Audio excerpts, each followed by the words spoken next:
ரஹ்மத்துல்லாஹி வபரகாத்துஹு. குர்ஆன் வாழ்வியல் மாற்றம் வகுப்பு 7. இந்த வகுப்பில் நாம் எல்லோரும் குர்ஆன் ஓதும்போது அதில் சொல்லப்பட்ட கருத்தை மேலோட்டமாக தான் எடுத்துக்குவோம். ஆனால் அதில் நாம் ஆழ்ந்து கவனிக்க வேண்டும் என்பதை நமக்கு சொல்லித்தராங்க. 2 விதமான வசனங்கள்லேருந்து இது நமக்கு விளக்கி தராங்க.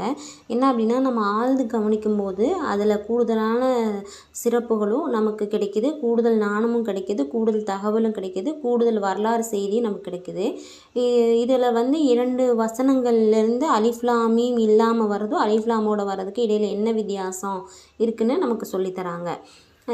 இது குர்ஆனில் 2வது அத்தியாயம் 126வது வசனத்தில் இது கால இப்ராஹிம் ரப்பி ஜுஅல் ஹாதா பலதன் ஆமினா அப்படின்னு வருது. பலதன் அப்படின்னு வருது. பலதன் என்பது ஒரு எம்டி இடமாக இருக்குது. எனவே இப்ராஹிம் அலைஹிஸ்ஸலாம் அவர்கள் துவா செய்கிறாங்க. இன்னும் ரப்பே மக்காவாகிய இதனை பாதுகாத்தளித்திடும் நகரமாக்கி இதில் வசிப்பவர்களுக்கு அவர்கள் யார் அல்லாஹையும் இறுதி நாளையும் நம்பிக்கை கொண்டு இருக்கிறார்களோ அவர்களுக்கு பல வகைகளிலிருந்து உணவளிப்பாயாக அப்படின்னு துவா செய்கிறாங்க. அதே மாதிரி குர்ஆனில் 14வது அத்தியாயம் 35வது வசனத்தில் இது கால இப்ராஹிம் ரப்பி ஜுஅல் ஹாதல் பலத் ஆமினா அப்படின்னு சொல்லிட்டு வருது. அப்போ அங்கே துவா செய்கிறாங்க. இப்ராஹிம் நபி துவா செய்கிறாங்க. ரப்பி இந்த மக்கா நகரை அச்சமற்றதாக நீ ஆக்கி விடுவாயாக, இன்னும் என்னையும் எனது மக்களையும் சிலை வணங்குவதை விட்டு நீ தூரமாக்கி வைப்பாயாக என்று துவா செய்கிறாங்க. இதில் ஹாதல் பலத ஆமினா என்று வருது. இப்போ நாம் இதை ஓதும்போது இப்ராஹிம் அலைஹிஸ்ஸலாம் மக்கா நகரத்திற்காக துவா செய்கிறாங்க நம்ம புரிஞ்சுக்குவோம். ஆனால் இதில் ஹாதா பலதன் ஹாதல் பலத் என்றால் மக்கா நகரம் காலியாக இருக்குது. எனவே இதை மக்கள் தங்கி இருக்க வேண்டிய வசதிகளை செய்து தாங்க அப்படின்னு கேட்குறாங்க. அந்த நகரம் அல்லாஹ் உருவாக்கிட்டான். அது நகரம் ஆயிடுச்சு. அதுக்கப்புறம் நம்ம மீண்டும் நகரத்தை உருவாக்குன்னு கேட்க முடியாதுல்ல. அதனால இந்த நகரத்தில் இருப்பவர்களை பயமில்லாமல் உனக்கு இணை வைக்காமல் இருக்க எங்களுக்கு அருள் செய்யுங்கிறாங்க. இதில் காலியிடமாக இருந்து அதை உருவாக்கிய பின் அதற்கான தேவை கேட்குறாங்கன்னு புரியுது. இதை ஆராய்ந்து சொன்னனால தான் எனக்கு புரிஞ்சு, இல்லைனா அதை நான் மேலோட்டமாக தான் நான் புரிந்திருப்பேன். இந்த குர்ஆனை யாராலையும் எரர் கண்டுபிடிக்க முடியாத அளவுக்கு இருக்குன்னா இது நம்ம ரப்பான அல்லாஹ்வால் மட்டும்தான் முடியும். எந்த விதத்துலேயும் நாம் தேடினாலும் அது குர்ஆனை குறை கண்டுபிடிக்கவே முடியாதுங்கிறது நம்ம இந்த உதாரணம் மூலிமா தெரிஞ்சுக்கொள்கிறோம். எனவே இந்த குர்ஆனை மேலோட்டமாக வாசித்தா சில விஷயங்கள் புரியாது. ஆழ்ந்து கவனித்தாதான் கூடுதல் அறிவும் வரலாற்று தகவல்களும் கிடைக்கிது. மேலும் அல்லாஹ் தேனீக்களை பற்றி குர்ஆனில் விளக்குறான். அதை நமக்கு சொல்கிறாங்க. அல்லாஹ்வால் மட்டும்தான் இதை விளக்க முடியும். ஏன்னா படைத்தவனை தவிர சாதாரண மனிதர்களால் இதை சொல்லவே முடியாதுன்னு விளங்குது. நிச்சயமாக நான் எல்லோரும் குர்ஆனை மேலோட்டமாக தான் படிக்கிறோம். ஏன்னா நான் உண்மையாகவே எனக்கு தேனீக்களை பற்றி ஒன்றுமே தெரியாது. உஸ்தாது சொன்னது பிறகு தான் தேனி பற்றி தெரிந்து கொண்டேன். தேனியில் பெண் தேனிக்கு இவ்வளோ ஒரு சிறப்பை வச்சுருக்காங்கிறது சொல்லும்போது எனக்கு ஆச்சரியம். அதுவும் குர்ஆனில் இவ்வளோ டீட்டெயிலாக இருக்குதுன்னு பார்க்கும்போது எனக்கு மிகவும் ஆச்சரியமாக இருந்துச்சு. அல்லாஹ் குர்ஆனில் 16வது அத்தியாயம் 68 69 பேசுகிறான்.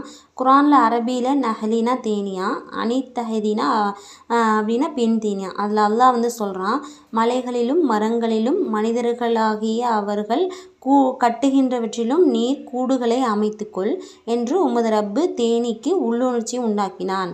69வது வசனம், பின்னர் நீ எல்லா கனி மலர் வகைகளிலிருந்தும் உணவருந்தி உனது ரப்பின் எளிதான வழிகளில் நீ புகுந்து செல் என்றும் உள்ளுணர்வை ஏற்படுத்தினான்.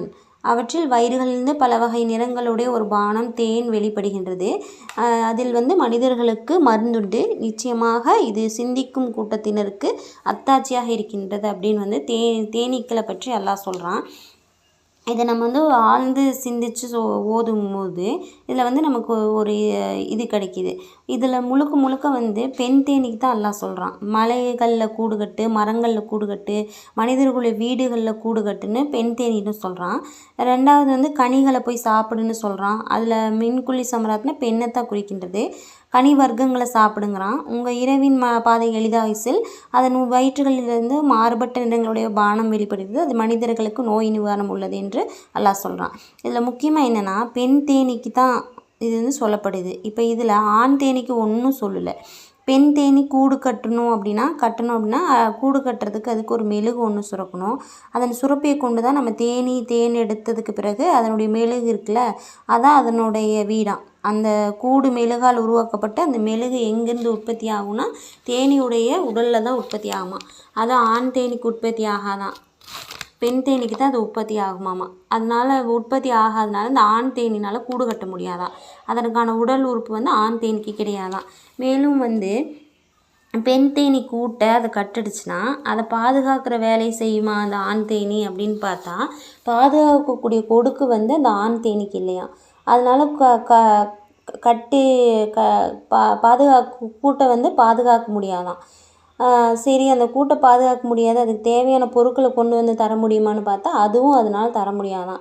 தேனியோட காலில் ஒரு பேஸ்கெட் இருக்காமா. அந்த பேஸ்கெட் வந்து ஆண் தேனீக்கு இல்லையா. இந்த பேஸ்கெட்டில் தான் வந்து மகரந்தங்களை சேர்த்து ஒரு கூடையாட்டிருக்குமா, அதில் மகரந்தங்களை சேர்த்து வைத்து கொண்டு வருமா.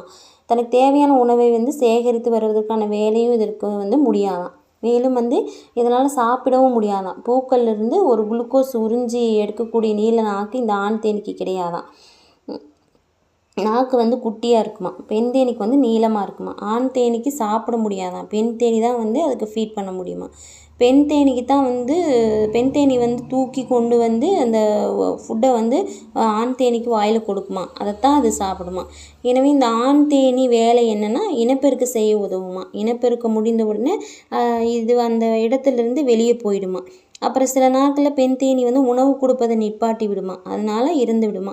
இந்த விஷயம் வந்து 50 ஆண்டுகளுக்கு முன் நவீன அறிவியலால் கண்டுபிடிக்கப்பட்டது. ஆனால் வந்து 1400 ஆண்டுகளுக்கு முன்னாடியே இந்த திருக்குரான் அன்றைக்கே சொல்லியிருக்குது. அப்படின்னா நிச்சயமாக இது இறைவனால் மட்டும்தான் முடியும். சாதாரண மக்களால் வந்து இதை சொல்லவே முடியாதுங்கிறது நன்றாகவே புரியுது. இதன் மூலியமாக வந்து நம்ம தேன் உற்பத்தி வந்து பெண் தேனீகளுக்கு தான் உரியது அப்படிங்கிறது குரானில் வந்து சொல்லி காட்டுறாங்க. ஆண் தேனீயோட பங்கு என்ன அப்படின்னா இனப்பெருக்கம் செய்ய மட்டும்தான் உதவுது அப்படிங்கிறது நவீன அறிவியல் உறுதிப்படுத்துகிறது. அதே மாதிரி குரானில் வந்து சூரத்து ரூமில் அரசியல் பற்றி எப்படி பார்க்குறது அப்படின்னு சொல்லுது. அல்லாஹ் சொல்கிறான், 30வது அத்தியாயம் ஆரம்பத்தில் 1, 2, 3, 4 ஆகிய வசனங்களை அல்லாஹ் இன்னொரு கருத்தை நம்ம சாட்சி அளிக்கிறான். அலிஃப் லாம் மீம். ரோமபுரி பாரசீகர்களால் வெற்றி கொள்ளப்பட்டது. சமீபத்தில் உள்ள பூமியில் அவர்களின் தோல்விக்கு பின் அவர்கள் வெற்றியடைவார்கள். சில ஆண்டுகளில் வெற்றி பெறுவார்கள். வெற்றி தோல்வியை அளிக்கும் காரியம் இதற்கு முன்னரும் பின்னரும் அல்லாஹ்வுக்கே உரியன. அவர்கள் வெற்றி கொள்ளும் அந்நாளில் முஃமின்கள் மகிழ்ச்சி அடைவார்கள் என்று அல்லாஹ் சொல்கிறான். இதில் ரோமபுரி வந்து பாரசீகர்கள்கிட்ட தோத்துருச்சு. பாரசீகம் வந்து வெற்றி பெற்று ரோமபுரி பேரரசுக்கு சொந்தமான சிரியா, ஜோர்டான், அரபு எல்லைகள் கைப்பற்றி அந்த மாதிரி இடங்களை வந்து கைப்பற்றி விட்டாங்க. பாரசீக அரசு வந்து இதை பற்றி வந்து மக்கள்கிட்ட வந்து விமர்சனம் பண்ணுறாங்க. என்னென்னா வேதம் வந்து கிறிஸ்தவர்களுக்கு கொடுக்கப்பட்டிருக்கனால அவங்க வந்து நாங்கள் வந்து வேதம் கொடுக்கப்பட்ட வழங்கப்பட்ட வேதக்காரர்கள் என்று அவங்க சொல்லிகிட்ருப்பாங்க. அதை வச்சுட்டு அவங்க வந்து நாங்கள் வேதம் கொடுக்கப்பட்ட வேதக்காரர்கள் என்று சொல்லிகிட்ருக்குறாங்க. ஆனால் வந்து அல்லாஹ்ட்டேருந்து எங்களுக்கு வேதம் வந்துருச்சு அப்படின்ட்டு வந்து இவங்க சொல்கிறாங்க. இப்போ வந்து ரோமபுரி வேதக்காரர்கள் தோத்துட்டாங்க அப்படிங்கிற மாதிரி பேசியிருக்காங்க. மேலும் வந்து நம்ம கடவுள் வணங்குறதுனால தான் நம்ம இது ஜெயிச்சிட்டோம் அப்படிங்கிற மாதிரி சொல்கிறாங்க. அவங்க வந்து நெருப்புகளாக சிலைகளாக வணங்குவாங்களாம். அதே மாதிரி தான் முகமது நபி ஸல்லல்லாஹு அலைஹி வஸல்லம் வந்து குரான் வஹி மூலிமா வர்றதுனால இவரும் வந்து அந்த மாதிரி தான் எனக்கு வந்து வேதம் வந்திருக்கு, வகி வருது அப்படின்லாம் சொல்கிறாரு. அவரும் வந்து சில நாளில் தோற்று போயிடுவார் அப்படிங்கிற மாதிரி பேசியிருக்காங்க.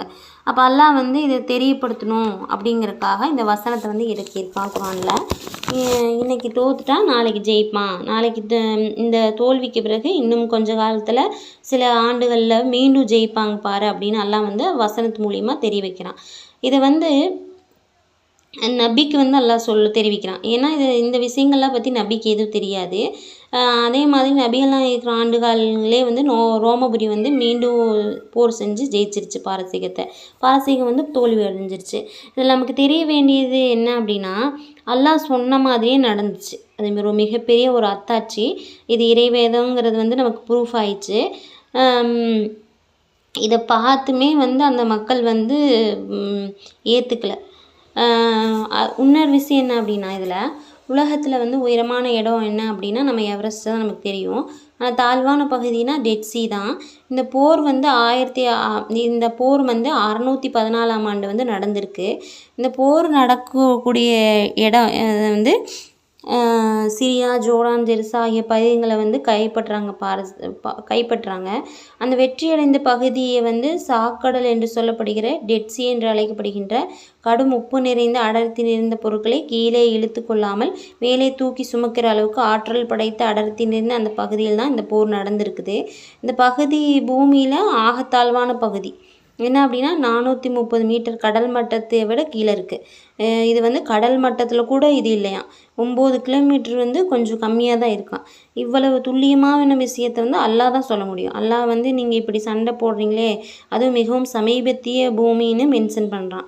அதை ஆராய்ந்து பார்க்கும்போது அது மிகவும் தாழ்வான பூமியாக தான் நமக்கு வந்து ஒரு தெளிவு கிடைக்குது.